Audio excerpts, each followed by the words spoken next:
Hi guys, welcome back to the Revive Stronger podcast. I'm your host, as always, Steve Hall, and today I'm with my buddy Greg Potter once again for an episode of The Sleep Clinic. And today we're furthering the conversation surrounding supplementation. Which ones are actually worth your money and investing in, and particularly for bodybuilders. So I'm very excited to release this one. I think there's a lot of value to be had. Really enjoy it. And also please stick around for the end of the podcast, because Greg discusses one of the new supplements he's been working on that's actually really exciting, and I got to trial it for a period of time as well, and it's good stuff. So guys, enjoy the episode, and I'll talk to you soon. Hi guys, welcome to the Revive Stronger podcast. I'm your host, as always, Steve Hall, and today we have another episode of the Sleep Clinic. I should be keeping track and have numbers, but I don't right now. But I know we've done quite a few, and it's obviously with Greg Potter.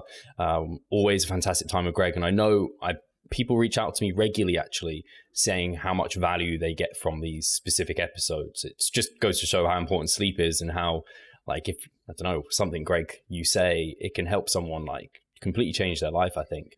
So just a massive thank you again from me and the audience for you taking the time to be here.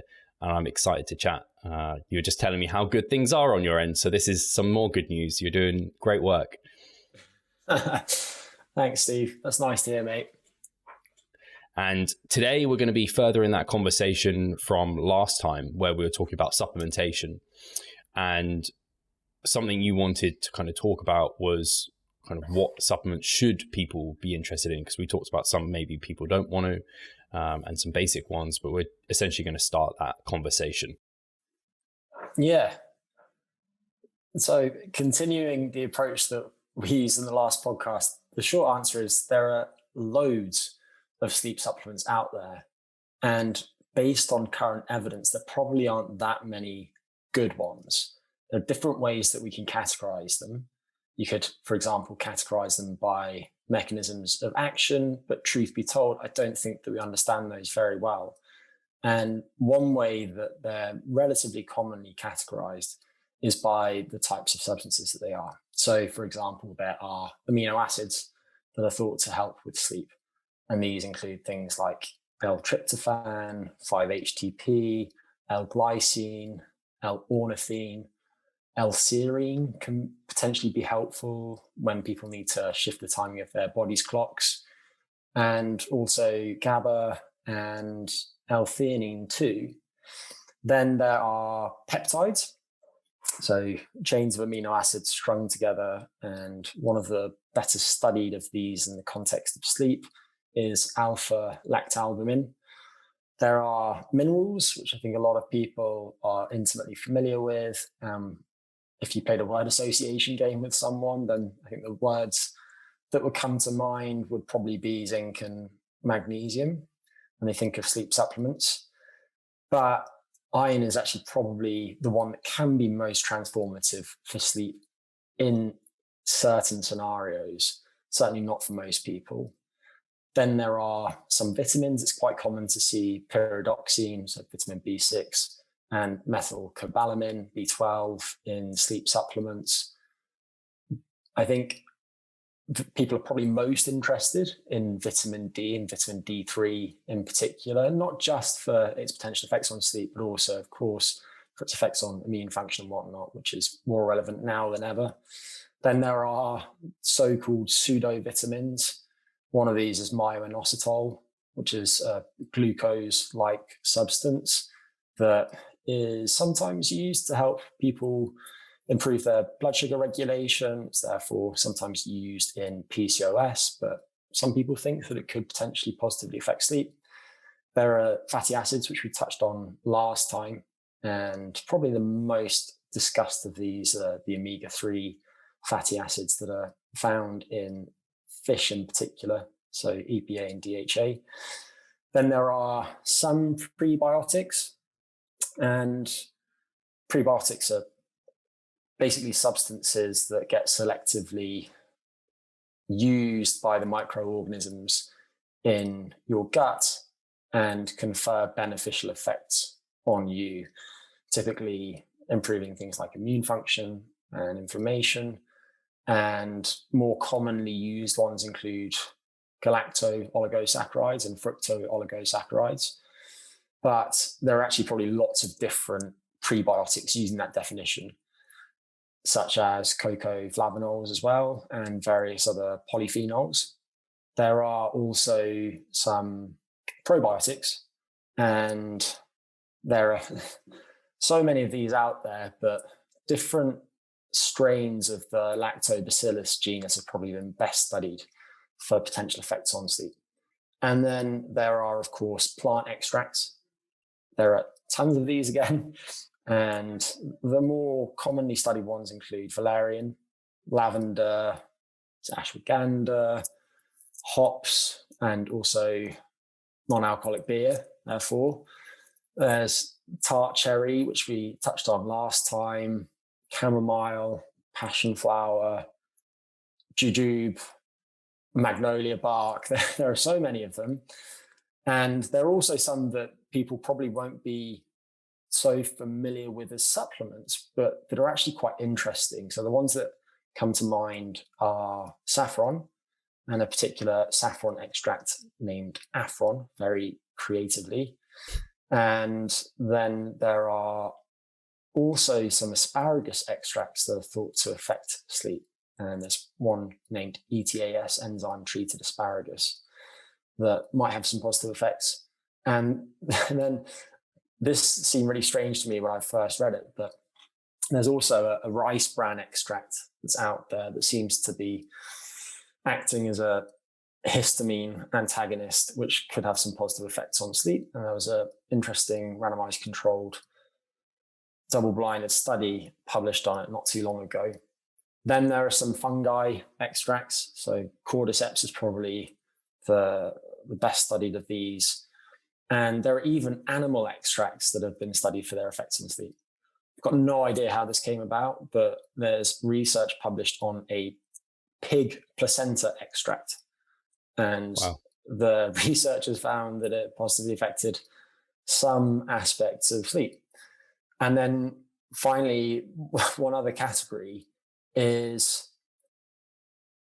a group of substances that people might use to facilitate certain states during sleep. I mentioned previously lucid dreaming. And it seems that increasing acetylcholinergic signaling might help people get into lucid states during dreams. And there's been a tiny bit of research on substances such as galantamine, which is an Alzheimer's drug, showing that using it might help people get into lucid states during sleep. And I'm speculating that some other substances out there that are also acetylcholinesterase inhibitors might have similar effects. And one of the more potent of these in the natural world is huperzine A. Hasn't been studied to my knowledge, but it's probably in the mix. And if someone studies it at some point, they'll probably find something. So there are loads out there. There's more than I thought. I had kind of I don't know, quite a broad understanding of the supplements that people tend to take for sleep. And there was some that I was like, oh yeah, I've heard of this. But I think there's more than anyone would have realized actually that you could potentially use for sleep. And I can see how this is such a complicated area for you. And the good news is, I think at the start you said not many of them are ones that people need to necessarily be interested in, and not a lot of them have a lot of research. But one of the ones I think we may have spoken about before, I think the listeners will probably be quite aware of, is growing in popularity, is ashwagandha. And I think maybe if we start with that one. Yeah, so ashwagandha is definitely one of them. And I think the others that come to mind probably include L-Theanine. And for people who want a deeper dive on that, I quite recently wrote a blog about L-Theanine over at resilientnutrition.com. Recommend that. It's good. Shameless plug. There's tart cherry concentrate, which we discussed last time, so we won't retread those steps. But I think the pick of those products is probably cherry active. And then there are some contexts in which some essential nutrients can be really handy too. And people tend to gravitate to magnesium. We can come back to that later, but to be honest, the data showing positive effects of magnesium on sleep aren't particularly convincing.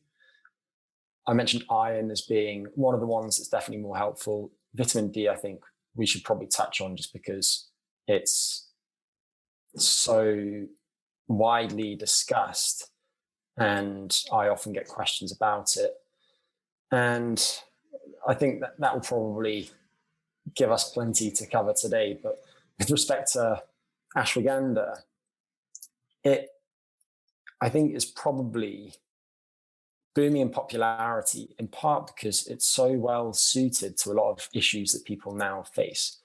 And it's actually especially well suited to the types of people who are likely listening to this. So people who want to gain fat-free mass, lose fat mass, gain strength, look better, and so on. And it's basically a plant that's been used for a very long time, over 3,000 years in Ayurveda, which is traditional Indian medicine. And it grows in various parts of the world, including India, the Middle East, and some parts of Africa. And it's widely touted as a so-called adaptogen. And adaptogens are substances that supposedly help people better cope with stress. So they support general resilience. And there are lots of different forms of ashwagandha that are available, and some of these use different parts of the plant. So some are exclusively root extracts, some use the roots and the leaves, and so on. And this is important because when you're picking different plant extracts, you want to choose products that are standardized for certain bioactive ingredients. And I was listening to a podcast about sleep supplements a few months ago, and the two people almost poo-pooed a couple of product names, laughing at them because they just thought, well, you could just take the plant and there's no need to take this particular form of it. But in reality, if a manufacturer is standardizing for bioactive ingredients and you can therefore pretty much guarantee what's in it, that's much better than going with a product that you know less about.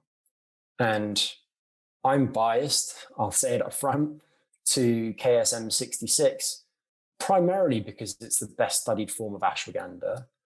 But I also have met the CEO. I met him a couple of years ago, really nice guy. And I've met various people from their team. I also was on a KSM 66 ashwagandha panel recently discussing using KSM 66 in different food matrices and different products, because we use it in one of our products at Resilient Nutrition, and it's a product that you've used a fair bit, Steve. Yeah. So with that out of the way, KSM 66 is standardized for withanides, which are thought to be the main bioactives in ashwagandha. And I say thought to be because the reality is that these plants contain loads of different chemicals. And the old saying, what you see is all there is, probably applies here. If somebody starts by studying withanides or a particular withanide A is the one that's thought to be especially important, then they might look past lots of other things that are in the plant that are also having some effects. And in the case of ashwagandha and sleep, there was a paper published in PLOS One a few years ago suggesting that it's actually a different substance that might be affecting sleep. And this substance is named triethylene glycol. But that's concentrated in a certain part of the plant, and KSM 66 is extracted from the roots.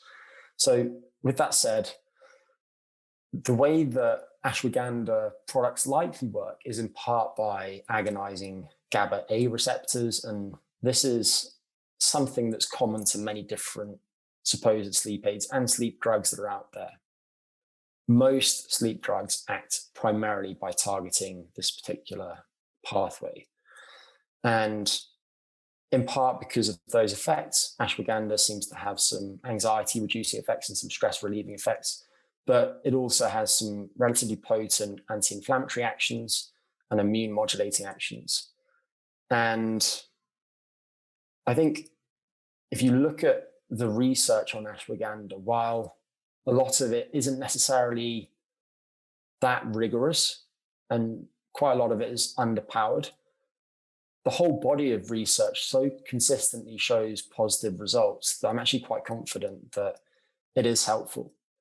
And like I said, KSM-66 is simply the best studied form, and it's been shown to not only have some positive effects on sleep, but also potentially some positive effects on immune function, on body composition, on adaptations to strength and power exercise, on cardiorespiratory fitness, on reproductive function, and more. And there was a systematic review published this year showing that of all of the different plants that have been studied to date, only fenugreek seed and ashwagandha root and leaf extracts increase testosterone in men. And there was a separate systematic review suggesting that only ashwagandha lowers morning cortisol. So when you think that a lot of people nowadays are highly strung, stressed out, if you want to maximize your adaptations to training, then you probably want to support your testosterone levels. Ashwagandha is really well placed to help you. And I think there are probably a few different studies that are particularly relevant to listeners. So one would just be the most widely discussed study of the effects of ashwagandha intake on adaptations to strength training.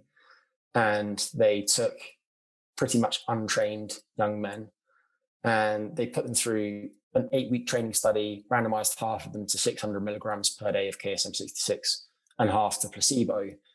And they found that at the end of the study, the ashwagandha group had gained 74% more strength in the bench press.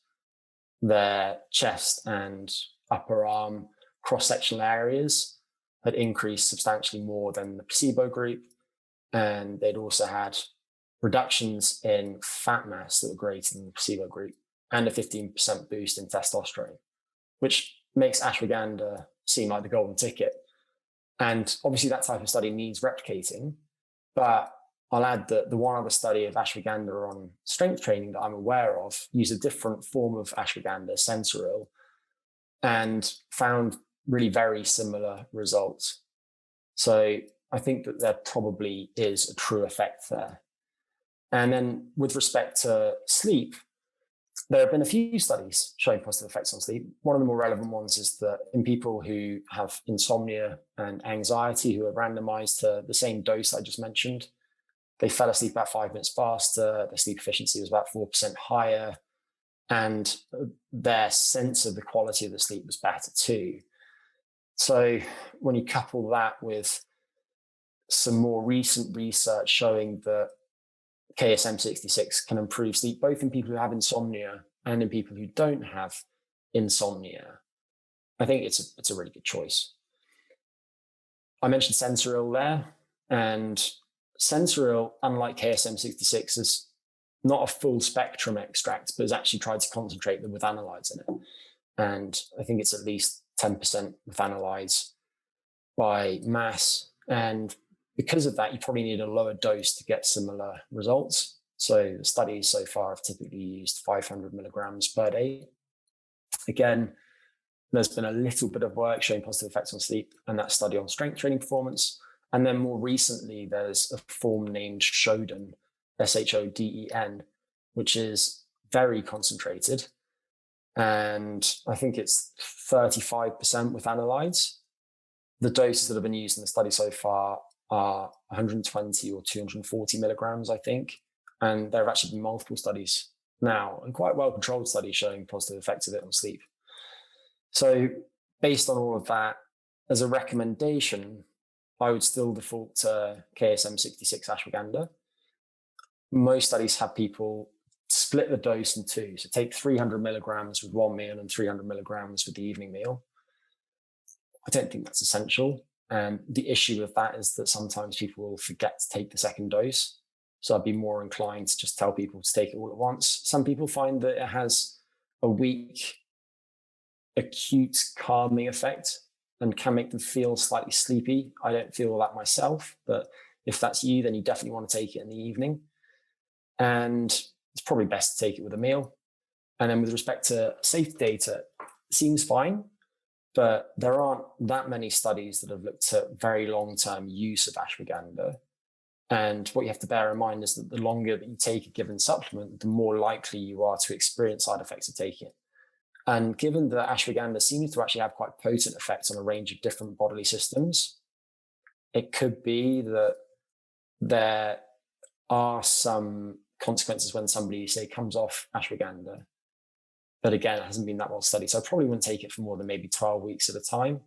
And then I'd be inclined to have a few weeks off taking it, let's say 4 weeks off. Those numbers aren't based on any hard data. I just think that's a reasonable starting point.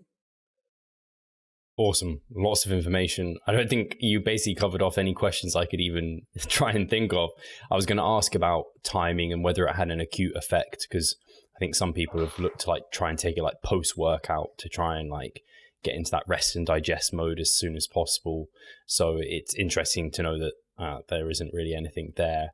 And same with time off. Actually, someone recently asked me, because they were like, oh, it said don't go for more than 12 weeks, but how long do we need to come off it? And I wasn't aware of any research that's like looked into this. So I was going to ask. And so like a few weeks off sounds very reasonable. Yeah. And the numbers I gave there are just finger in the air numbers. The truth is I have no idea, but that seems reasonable. And everyone likes multiples of 4. So let's go with 12 weeks on and 4 weeks off. I like that. And and also it just sounds like a no-brainer in terms of supplementing it. As far as I'm concerned, like if you've got the discretionary income, it sounds like it's doing a lot of good. It's pretty inexpensive too. And it's not much. It stayed inexpensive despite the surge of interest in it. Because if you look, so just through my work at Resilient Nutrition, I'm interested in market trends, in interest in different supplements and sales and whatnot. And the sales of certain supplements last year spiked dramatically because of the COVID-19 pandemic. Unsurprisingly, ashwagandha was one of those. Others included vitamin D, N-acetylcysteine, some berry extracts, and some others. But despite that, the per serving cost of ashwagandha, even the standardized stuff like KSM-66, is pretty low. Yeah. So I agree, it is a no-brainer. And it might well turn out to be a bit like creatine in that it really does just keep giving. Hey, Pascal here. I just wanted to take the moment to talk about our membership site. Inside, you'll find a thriving forum, an extensive exercise library, courses, presentations, and research reviews. All I need you to do is hit the link in the description below and sign up. Yeah, awesome. Cool. So we're going to see another spike in sales. And if you're interested in the product that Greg mentioned, it's Calm, and it's the nut butter. I have to say, it's just delicious. Like, it's great. So you get the added benefit of the healthy nuts and all that, and then you get the calming effect and the benefit from the ashwagandha, which you've completely hidden. You wouldn't know it was in there. Not that I know what ashwagandha really tastes like. Ashwagandha is bitter. Oh, is it? Yeah, and actually we've got another product called Calm and Rebuild that has added leucine and whey protein. Like you mentioned previously, Steve, leucine is just minging. And we have masked it very effectively, if I don't say so myself. For sure. Awesome. So, should we get to, obviously you talked about L-Theanine, you've got your whole, the blog that you've written a whole article on it, but do you want to touch on that briefly? Yeah. So the short answer is 200 milligrams of L-Theanine a day seems to help people better cope with different types of stress, in particular psychological stress, and it might have some relatively small positive effects on sleep. And I think it is important to spell out that the effect sizes that we're talking about today aren't huge, at least outside of certain clinical conditions. And again, we've spoken previously about behavioral interventions to help people sleep better, and they're just more important. So just bear that in mind. But with that said, L-Theanine is the most abundant amino acid in tea. A cup of green tea typically has something like 25 to 60 milligrams of L-Theanine. And green tea contains more than black tea because the fermentation of the tea leaves basically reduces the L-Theanine content. And L-Theanine is structurally quite similar to glutamine and to glutamate. And that probably in part explains why it tastes a little bit like MSG. It's got a slightly sweet umami taste. It actually doesn't taste too bad at all. But tangent aside, the similarity to glutamine and glutamate is probably important. And it's probably important for a couple of reasons. So one is that it might actually antagonize some glutamate receptors, and glutamate is the most abundant excitatory neurotransmitter in the brain.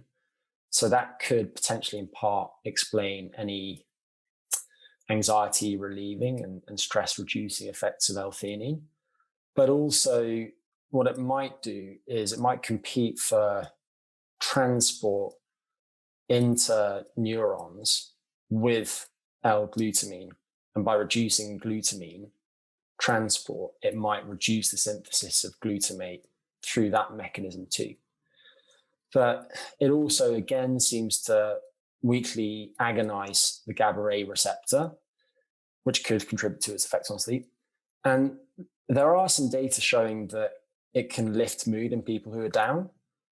And it's plausible that that might relate to effects on some of the monoamines in the brain. So there's been some preclinical research showing that if you expose, I think, rats to chronic unpredictable stress, which basically induces depression-like symptoms in the animals, then when they're supplemented with L-theanine, and you then look at the concentrations of neurotransmitters in some parts of the brain, you find greater concentrations of norepinephrine or noradrenaline, serotonin, and dopamine in some parts of the brain. So the hippocampus and the striatum, I think they found in particular.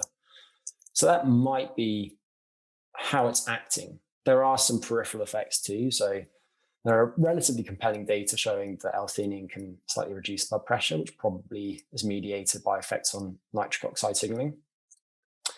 And in terms of its actual clinical uses, there was a systematic review published last year looking at the effects of L-theanine intake on anxiety and stress. And they included several placebo-controlled studies, some just looking at acute intake, and all of those studies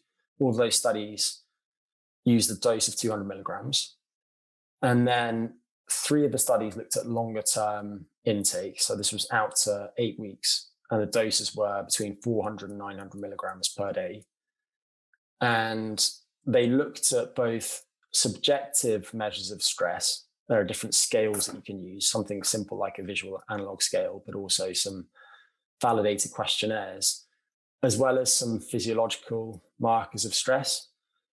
So, and some biochemical ones too. So things like heart rate, blood pressure, cortisol, salivary IgA. And what they found was that the 200 milligram dose consistently reduces people's feelings of stress and also some of those markers of stress. And so based on that, you might think, well, it's going to positively affect sleep too. And there have been a few studies looking at different populations.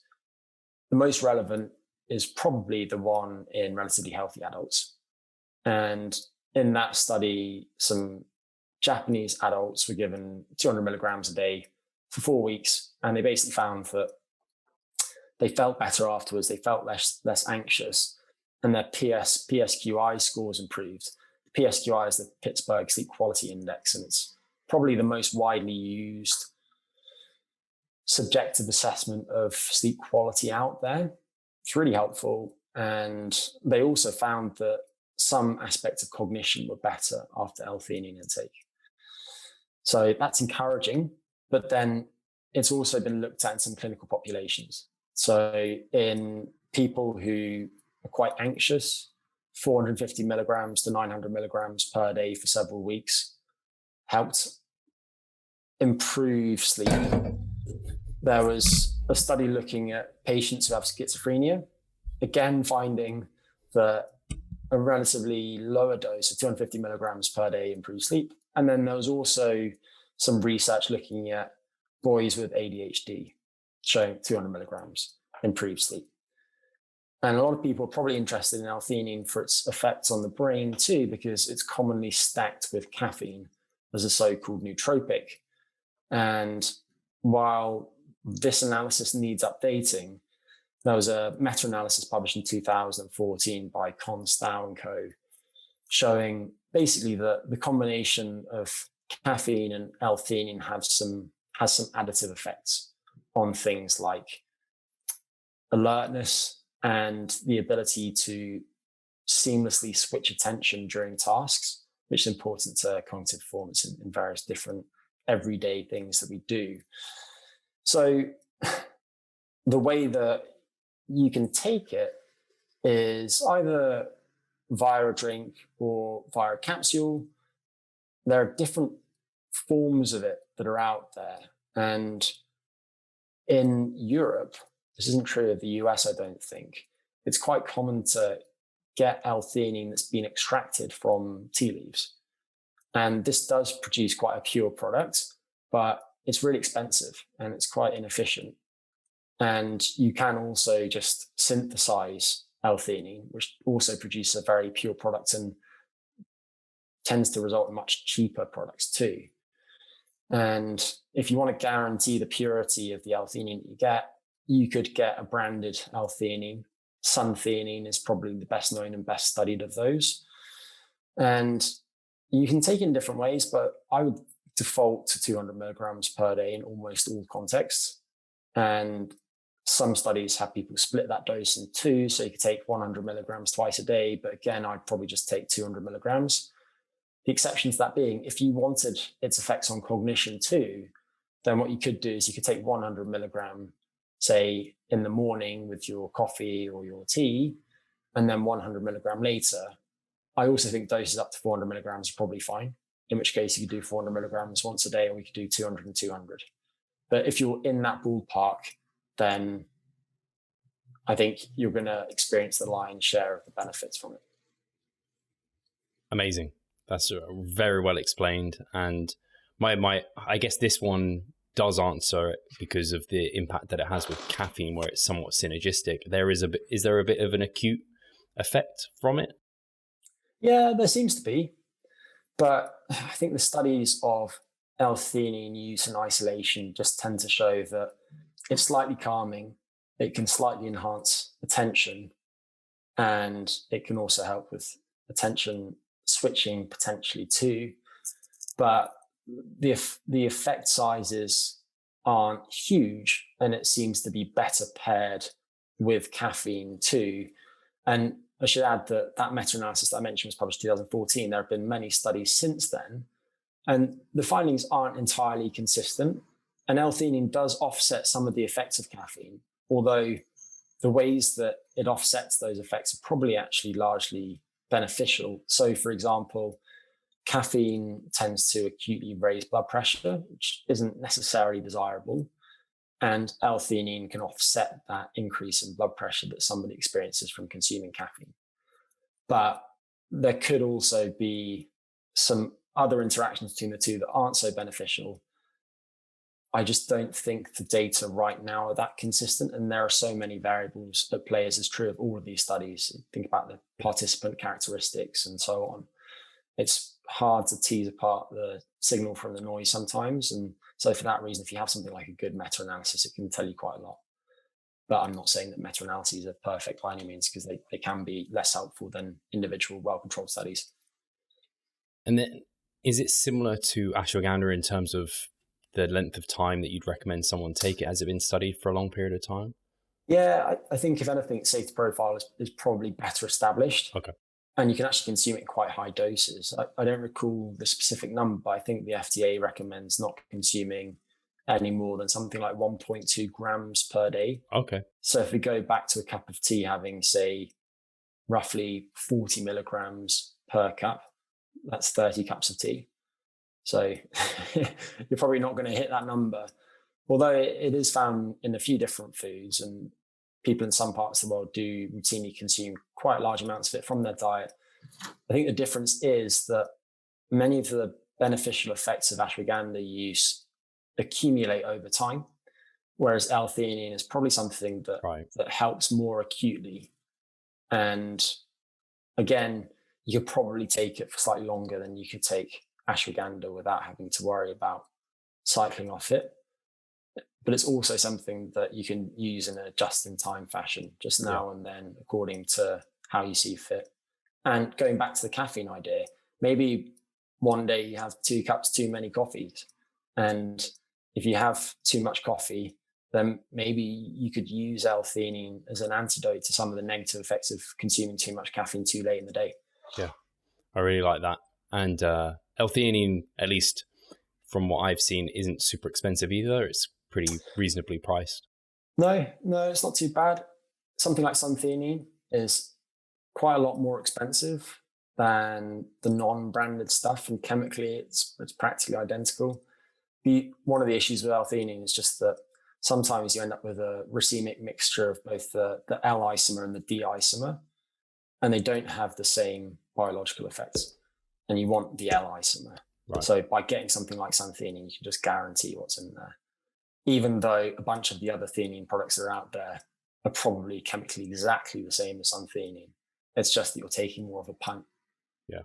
I guess there's that kind of like Create Pure versus just creatine monohydrate. Similar. Yeah, and that's an interesting one, because if you listen to a podcast in which I mentioned creatine more than about a year ago, you'd probably hear me say something like, oh yeah, go for Create Pure, because that way you can guarantee its purity. And I now know more people in the industry who have independently assessed the purity of different creatine products. And Create Pure is good stuff, but it's not particularly different from a lot of other creatine monohydrates that are out there. One thing that is quite variable between products is the mesh size of the individual bits of creatine, which can influence things like solubility, but the actual purity of the product isn't substantially different from a lot of other creatines that are out there. But again, if you go with Create Pure, then you better know what you're getting compared to some other creatine monohydrates. Yeah. Awesome. Should we move to magnesium? Magnesium. Yeah, we could do that. So magnesium, to cut to the chase, is really good for general health for a lot of people. I don't think it's a fantastic sleep aid, but I would have no hesitation whatsoever in recommending that people take it, even without measuring their magnesium status. I just don't see any downside to taking it. If you take too much of it, you might just experience the sudden urge to go to the toilet, and that's probably about it. So it's the second most common nutrient deficiency in developed countries. Something like 68% of US adults don't get enough of it. And it's common to see low levels in certain ailments, things like depression, diabetes, and so on. And it's involved in lots of different biological processes, of course. It's a cofactor in, I think, over 300 different enzyme systems relevant to sleep. It does enter the brain through active transport, but it doesn't do so that effectively. And if you take more magnesium, it's not necessarily the case that more magnesium ends up going into your brain. And it's likely that it exerts any of its effects on sleep by its actions on the brain. There is a form of magnesium that I think we might have spoken about outside of podcast, Steve, named magnesium L-Theanine, which supposedly is better at entering the brain. There's a scarcity of studies on it, though. So within the brain, it seems to weakly antagonize a subtype of glutamate receptor, and again agonize the GABA-A receptor. It's also needed to convert serotonin into one of the precursors to melatonin. So it might indirectly support melatonin synthesis, which could have some effect on sleep plausibly. One of the more interesting details here is that the concentration of magnesium in the extracellular fluid in the brain varies quite substantially over the sleep-wake cycle. And during wakefulness, it's relatively low.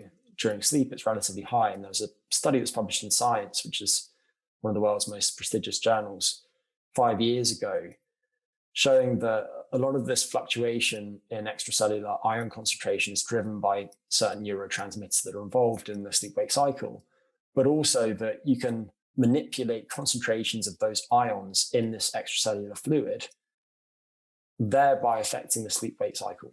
So the magnesium concentration of the brain clearly has some roles in sleep-wake regulation. At least it does in those animals. That's a separate discussion. But I think based on all of that, it's reasonable to think that certainly if you're low in magnesium, it could have some small bearing on your sleep. If you look at the actual research on magnesium supplementation on sleep, then it's not particularly convincing. And in one of the more relevant studies that's now a few years old, they basically found that dividing people into two groups, the group that got magnesium supplementation did experience improvements in their sleep quality, again assessed by the PSQI, but so did the placebo group, and there was no group by group difference. So with that said, there was a meta-analysis published very recently, but it only included 3 controlled trials of magnesium supplementation in insomnia and elderly adults, and it found that magnesium supplementation did reduce sleep latency, so people fell asleep faster, and they also slept slightly longer, about 15 minutes, but that wasn't statistically significant, and it's probably not clinically terribly meaningful either. So as a sleep aid, I'm not convinced that it's that helpful, but of course there are some things to consider, such as the form of magnesium that people are using, and it's plausible that different forms could have different effects. But if you look at the other effects of magnesium supplementation, then they are, and this is unlike so many supplements, almost universally beneficial. And of course, lots of different diseases associate with hypomagnesemia, so low blood levels of magnesium. You might therefore expect that supplementing would have some positive effects, and sure enough, it seems to. And just as one example of this, there was a meta-analysis published not long ago looking at magnesium supplementation. People who have type 2 diabetes, of course, they're not necessarily representative of people listening to this, but it found positive effects on everything from blood pressure to fasting blood glucose and blood lipids. And for that reason, when you bear in mind that if you take too much, you're just going to excrete it, I would probably recommend trying it as a supplement. And you might also at least objectively find that it helps you sleep. And I know that for me personally, I've dabbled with magnesium bisglycinate and magnesium L-Theanine, and I do feel very relaxed when I take it, and I did experience good quality sleep while taking both of those. I also don't think that I'm that susceptible to placebo effects, but I might be fooling myself. The reason I say that is that I just don't believe that many things actually work, and I'm aware of the research showing that magnesium doesn't seem to do that much, but I did feel good. So with that said, the reference nutrient intake is, I think, 300 or so milligrams per day for most adults. And if you're going to supplement with it, then you probably don't need to take all 300. A lot of people take around 200 milligrams per day. But the dose that you take might depend on the form that you're taking. So more bioavailable forms probably require lower doses than less bioavailable ones. And in terms of the different forms, some are very well studied. So I think magnesium citrate is pretty well studied. Some of them are more likely to cause gastrointestinal problems. So magnesium chloride, for example, magnesium oxide. So probably veer away from those unless you're somebody who's prone to constipation, in which case you'd basically use it as a healthy laxative if you wanted. And then magnesium threonate is a lot more expensive, and people go nuts for this stuff. And it's so widely discussed, but there's very little research on it. And it's thought that it might have some weak nootropic effects, which is largely based on a study of elderly adults that found that in those people who are cognitively impaired, so that they're starting to lose things like their memory as time goes by, supplementing with 1.5 to 2 grams per day of magnesium L-Theanine in the form of the brand Clarimen did help improve some aspects of cognitive function, such as memory. And supposedly it also increased the density of certain synapses in the brain, which is thought to possibly underlie those effects, but they didn't find any effects on sleep. And there hasn't been much research since then. So you can try it if you want. I just don't think that there's good evidence that it's better than other forms as yet, and it is substantially more expensive than most of them. So you could just go with something like citrate or glycinate if you wanted. So give it a go. I wouldn't expect anything magical. It's probably good for you. You're probably not getting enough of it already. That's great. Yeah, this magnesium is one of those supplements that I have been just like, it's a general, in terms of when a client signs up with me, it's one of those ones where I'm like, this is probably just generally a good thing for you to be taking. Maybe like vitamin D in some ways where most people aren't quite getting enough of that. But it's interesting. I know vitamin D, you can actually cause yourself problems if you get toxic with that. But magnesium, it's great that you have that. It's kind of, I guess, in some ways like vitamin C, where if you have too much of it, you pee that one out, if I'm not mistaken. So it's just the other end. Both water soluble. Yeah. So vitamin D, A, D, E, and K, they're all fat soluble. So they can accumulate in your body if you take too much of them for too long.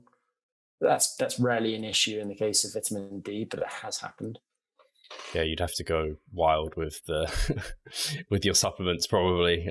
So no, again, really beneficial, I think, for people to, I guess for magnesium, you could try having it pre-bed and see if that is going to have that acute effect for you. But if it doesn't, it might be a fine time to take it as well. Yeah, and you mentioned the question of when is it best to take supplements previously. And the reality is that that's just not been answered so far for almost all supplements that are out there. And it's certainly true of all of the ones that I mentioned so far today. Yeah, because I think maybe zinc, if I'm not mistaken, is generally uptaken better on an empty stomach, but there might not be a lot of research even looking into that, to be honest. Yeah, some have thought to be better on an empty stomach. Some probably go better with food. So in the case of something like vitamin D being fat soluble, you want to take with a lot of them. It probably doesn't make too much of a difference. It really depends. I think it makes more of a difference in the case of things like certain amino acids, because if there's competition for uptake through shared transporters, then that can pose problems. But you can also leverage that in some way. So say that you're consuming a food that's very high in something that you don't want. You're consuming, and this has come up in conversation recently between two of us, Steve, you're consuming a cocoa product that's rich in cadmium. Cadmium has a half-life of something like 30 years. It's toxic. And if you consume too much of it, then that's really bad news. But because of its nature, you can crowd out through consumption of certain minerals. So if, for example, you consume that cadmium-rich cocoa product with something that's high in calcium, then the calcium is going to reduce your body's uptake of the cadmium in the cocoa. So you can use it both detrimentally and advantageously. Very interesting. Yeah, this is like the depths of supplementation. That's actually quite a biohacking thought, isn't it? that feels very biohacking. I'm all for the biohacking. Yeah.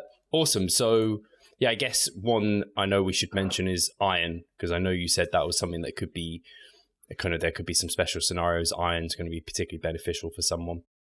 Yeah, and really there's one.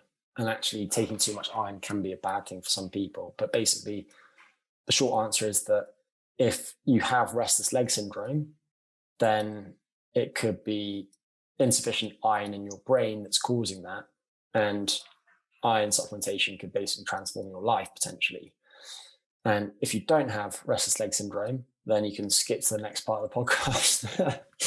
But just to break that down, I'll call it RLS just for ease, but RLS is relatively common. It probably affects something like 5 to 10% of adults, roughly twice as many women as men. And the symptoms primarily center on the urge to move your legs, hence its name. But also people sometimes have a tingling or creepy crawly feeling in their legs. They can also have those symptoms in their arms too. And what they find is that when they move around, these symptoms ease. And one of the issues with RLS is that it does associate with periodic limb movements during sleep. So things like kicking your legs violently, which can be disruptive both to your sleep and to your bed partner if you share a bed with someone. And some people will have these symptoms occasionally, but some people have them every day. And it's really those people who stand to benefit most from interventions. It's got a really strong genetic component.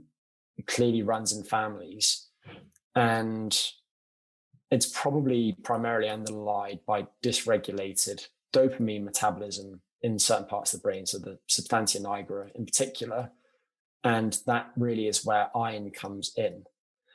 But in terms of treatment, while certain dopaminergic drugs have often been used as a frontline therapy, so things like ropinirole, I think people have more recently turned to iron because one of the issues with some of the dopaminergic drugs is that over time they can actually worsen symptoms. It's called augmentation, and you really don't want that. So people have started looking more closely at iron metabolism, and what they found is that iron deficiency seems to predispose people to RLS and also worsen symptoms in people who have RLS. And that might explain why it's more common in women, because women lose some blood every month, of course. There are some people who have RLS who aren't anemic, which is interesting. But what you tend to find is that they might have sufficient concentrations of iron in their blood. They don't necessarily have those in the brain. And the reason is that iron transport into the brain might be compromised. And there's this regulatory protein named iron regulatory protein 1 that basically shuttles iron into the brain. And if that's not doing its job, then the consequence can be RLS. So how do you treat that? Well, you can use intravenous iron, and ferric carboxymaltose is most commonly used for that. But some people will also supplement with iron taken orally.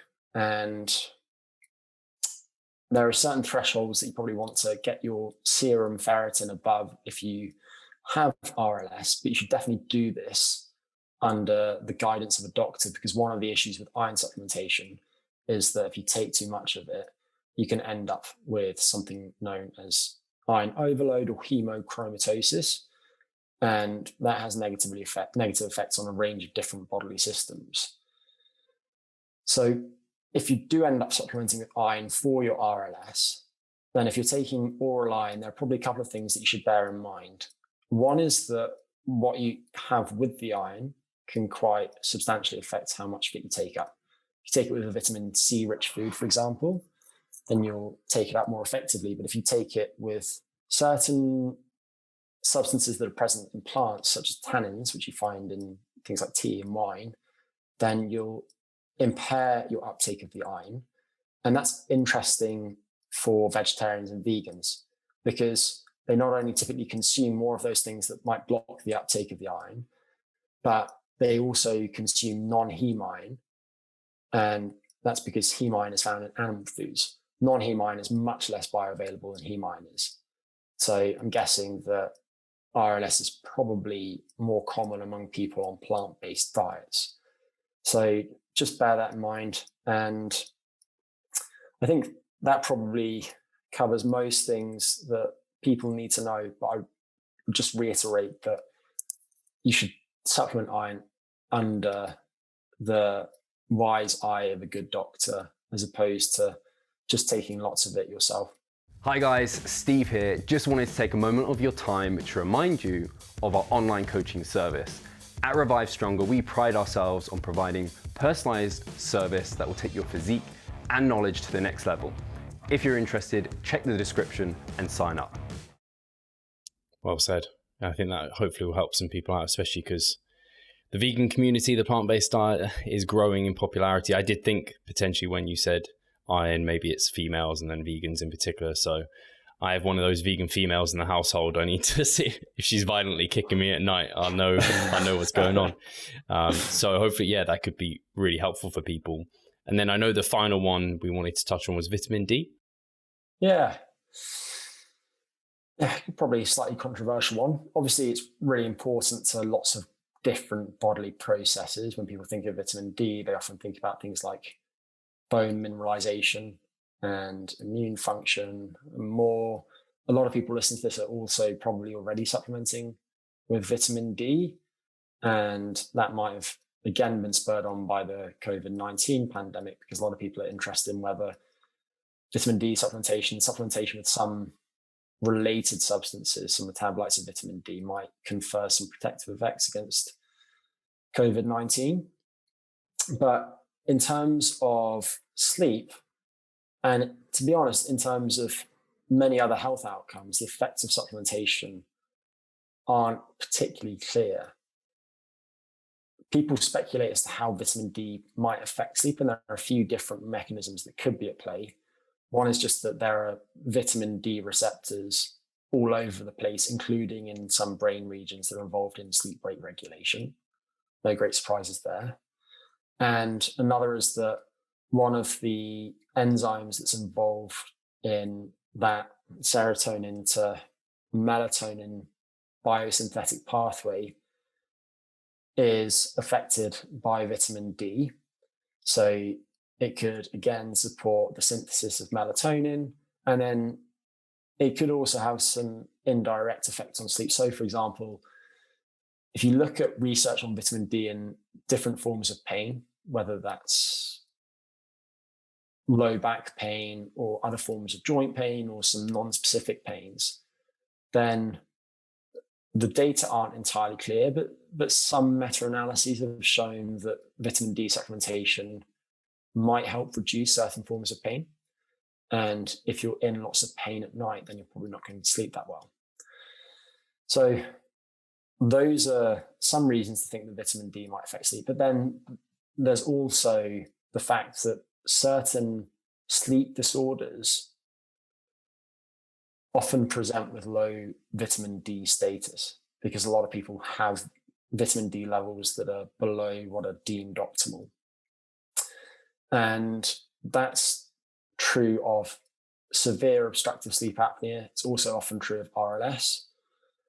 And there's been some large-scale research showing that people with low vitamin D status just tend to have suboptimal sleep in various different guises.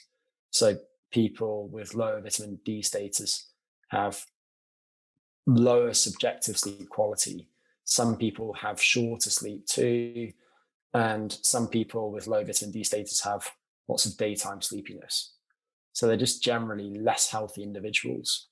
But in terms of supplementation, well, there was a meta-analysis published this year that I haven't been able to get my hands on because I've no longer got access to journal articles through a research institution, reported that going by 3 studies, vitamin D might have some positive effects on sleep quality. Based on the RCTs that I've dug out, I'm not convinced that that's true necessarily. So while, for example, there was a study published 3 years ago looking at high dose vitamin D supplementation every once in a while for several weeks improved subjective sleep quality, there are also some contradictory findings. And one of the more interesting studies basically found that if you took, I think it was postmenopausal women who are vitamin D deficient, and you restored their vitamin D levels to healthy levels, counterintuitively, their sleep actually got worse. So clearly, vitamin D supplementation is not always necessarily good for sleep. And then there have been other studies showing, for example, that vitamin D supplementation doesn't really affect sleep in obstructive sleep apnea, although it did have some small, probably beneficial effects on blood lipids. And then a recent study of healthy adults found that, again, that type of high dose, infrequent supplementation of vitamin D basically had no effect on anything really. And just on that note, some people might be familiar with the name John Ioannidis. I'm probably mispronouncing his surname, but he's a very famous and celebrated epidemiologist. He's a brilliant biostatistician, and he has a penchant for throwing things under the bus. And he contributed to an umbrella review in which he basically meta-analyzed the meta-analyses to try and get the broadest possible sense of whether something has any effects. And his umbrella review of the effects of vitamin D supplementation and vitamin D state on different health outcomes was that it doesn't do much of anything at all. And I know a lot of people push back against that because there are some people who are strongly persuaded that vitamin D has positive effects on pretty much everything that you can think of. I'm just not sure that's the case. But with that said, I think there are probably some instances in which supplementation might make sense. But to add an additional thought to that, I would generally prefer that people boost their vitamin D status through sun exposure, provided that it's responsible, you're not going out and burning yourself and so on. And that's in part because spending time outdoors in bright light, as we've discussed previously, Steve, is good for pretty much everything you can think of. It boosts alertness in the short term. It lifts mood, hence seasonal affective disorder. It supports vitamin D synthesis and all of the knock-on effects of that on things like bone mineral density. It also is important to circadian alignment, so to making sure that you're sleeping at an appropriate time of day. And it has some cardiometabolic effects too. So it seems to affect nitric oxide signaling in blood vessels and can thereby lower blood pressure. So spending time outdoors in daylight is definitely a good idea. And if you live somewhere where you're exposed to enough UVB radiation that your body will synthesize vitamin D year round, then all the better. But that's only true of places that are near the equator. So if, like the two of us, Steve, you live in the Northern Hemisphere and somewhere like England, your body's not going to synthesize vitamin D during certain months of the year. But if you pause for a second and think about this through the lens of an evolutionary biologist, then it would have been true of all people over time who lived above a certain latitude that there were times each year in which their bodies weren't synthesizing any vitamin D as a result of sunlight exposure. And so trying to offset that through supplementation to get your vitamin D levels into not an arbitrary range, but into a range that's deemed optimal might make sense. But I think it's sometimes worth questioning that too.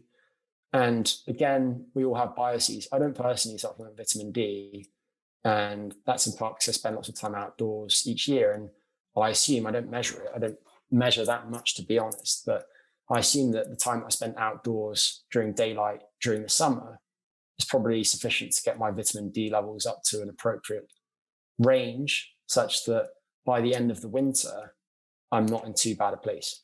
But if you are going to supplement it, then it might make sense to do so during the winter. Don't take a monstrous dose. Ideally, you might measure your vitamin D status too, probably not essential. I think a reasonable dose is probably something like 1,000 international units, 1,000 IU per day for most people. I would take it during the daytime. There aren't convincing data showing that it affects the circadian system, but if you just think that you get your sunlight exposure during the middle of the waking day, at least if you're not a shift worker, then it might make sense to take it during the daytime. And there are people who think that it has some effects on the circadian system. And you're more likely to benefit from supplementation if you have certain characteristics. So if you necessarily spend lots of time indoors, if you have very dark skin. So let's say that you have African ancestry and you live in the UK, I think you're a stronger candidate for supplementation than someone like me who spends lots of time outdoors, who is clearly further from the equator. Fantastic. I think it's really interesting, I think probably even for the listeners. I know we've spoken about vitamin D off air and how you told me you didn't supplement. I was kind of like, because it has become one of those like omega-3s where people just take it. And even omega-3s have come into question of how much are they really benefiting us. So it's interesting to know that. And I think you're thinking outside the box almost in terms of the evolutionary biology. I think that makes a lot of sense when you actually just kind of, it's thinking outside the box, but it's also kind of dumbing it down, or at the same time, it's like actually just think about it a little bit. So yeah, really interesting stuff. I think there are a couple of things to mention there. One is that there is, of course, I think it's called the naturalistic fallacy, in which people will wrongly assume that doing things like our ancestors is the right way to do things. And as we've spoken about before, Steve, I think it's possible to actually use modern science and nutrition science to go above and beyond the health that you could experience just through consuming whole foods alone. So just be aware that I could be making that error in this instance. And I think that's probably the most important point to make, but there's something else that came to mind, which is now escaping me. How embarrassing. It'll probably come to me in about a minute's time. That's all right. I think that we've covered off a lot of good supplements there, and something I did definitely want to touch on is something very exciting. I've been excited for this for a while. I think the listeners will be really excited because whilst we do everything we can to get the best sleep possible, quite often life happens, and it escapes us. And I know you have specifically been working on a product that I would say is something that a lot of people have desired, and some forms of products, such as like even just down to coffee, has been like a poor man's version of what we're trying to achieve here. But basically, you've been working hard at a supplement. I've been trialing it a little bit in the background as well, here and there. And I've been, very excited to talk about this because I know you're going to be launching it not too far distant future. So I've built it up. What is it? What am I talking about? Yeah, hopefully it's available by the time this podcast comes out. And I'm actually reluctant to use the name of it because we just had an email yesterday suggesting that we might not be able to use the name that we have in mind. So I won't use a name today, but the question is, what is it? So we all sleep poorly from time to time. And the frustrating thing is that it's often that we experience our worst sleep the night before something that's important to us. You're worried about your bodybuilding show. You're worried about the presentation you have to give at work, the athletic competition, the conversation that you need to have with your spouse that's difficult, whatever it might be. And the problem, of course, is that poor sleep negatively affects all bodily systems. And so wouldn't it be nice if there was something that we could take after not sleeping well that could help return us to our baselines, especially if that product was also something that you could take after you have slept well that can maybe nudge you above your baseline. And so that's what I've been trying to do. And this first piqued my curiosity during my PhD. So if we think about what we've been discussing today, and the way that most people go about helping people who struggle with their sleep is by giving them sleep aids, drugs, supplements, and so on. And my interpretation of the research is that these supplements can be helpful, but they probably don't have particularly potent effects on sleep. And so an alternative way to think about it is, what can you do to support different aspects of your biology based on how different forms of sleep disruption affect them, recognizing that sleep disruption affects everything from your brain function to your immune system and so on. And so for the last few years, I've just been dabbling with different nutritional interventions to try and support my function after I've slept poorly, because unfortunately, sometimes my sleep goes out the window. And actually last night I didn't sleep that well. Unfortunately, I don't have any of that product to hand because I'm currently in Italy and it's all back in the UK, hence why I forgot something earlier. So basically what it is a dark chocolate flavored drink that you can have either hot or cold. You consume it about an hour before beginning some activity that's important to you. So that might be an hour before the start of your working day. You might use it as a pre-workout product. There are definitely many reasons to think that it would be a really good product in that particular context. But the nice thing about it is that while many related products, and I say related because I don't truly think there's anything quite like this out there, do help in the short term, often just by containing lots and lots of caffeine. They don't necessarily support your long-term health and performance. And this product is something that has ingredients that have beneficial effects that accumulate over time with repeated use too.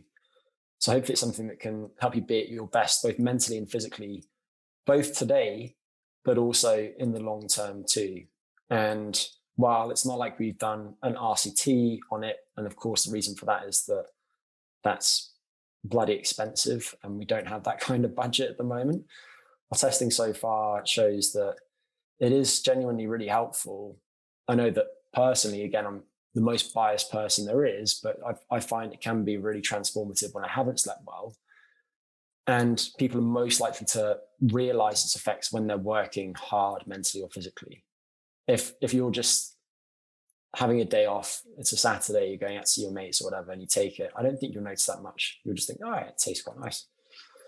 But if you're pushing yourself, you're putting in a long stint at work, or you've got a hard training session, then I think you'll find it beneficial. And if people want to check it out, then they can go over to resilientnutrition.com. And Steve, I think you have a discount code. Okay. I think I fail to say that every time. No, fine. But I think you have a discount code, which is probably Steve10. Okay. I should have checked that before this conversation. But yeah. It'll be live after, it's all right. Yeah, I can make sure that discount code does work. But if they use that code, then they'll get 10% off any of the products in the store, including this product. But if you do try it, then let me know how you get on. I'm excited to share it with the world. And the one way that I've been describing it, which you touched on earlier, is it's what coffee was supposed to be. But we didn't use that as a strapline because it's actually a chocolate drink.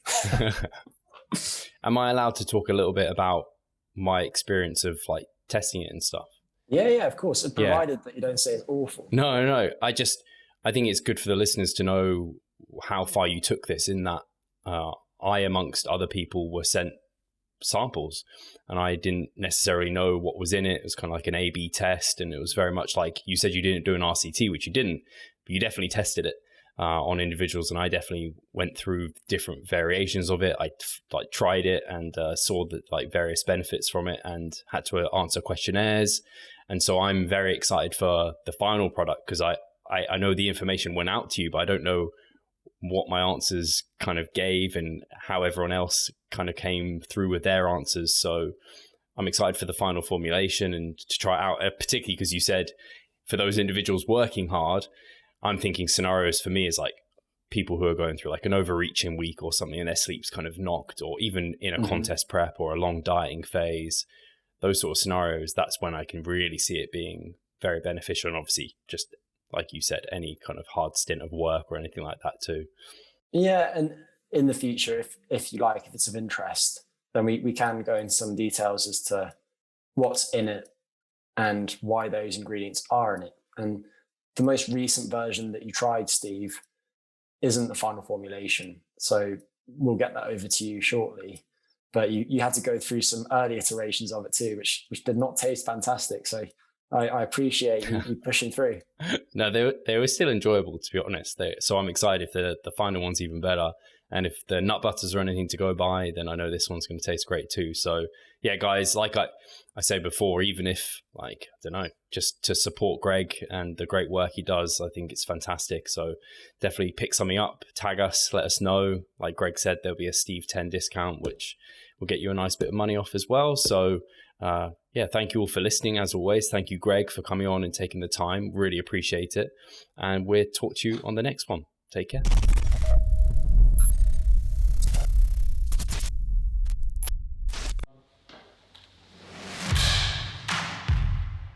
So I'm Steve Hall, founder of Revive Stronger and a coach of Revive Stronger. My name is Pascal Flor. I'm the co-owner of Revive Stronger and also a coach, of course.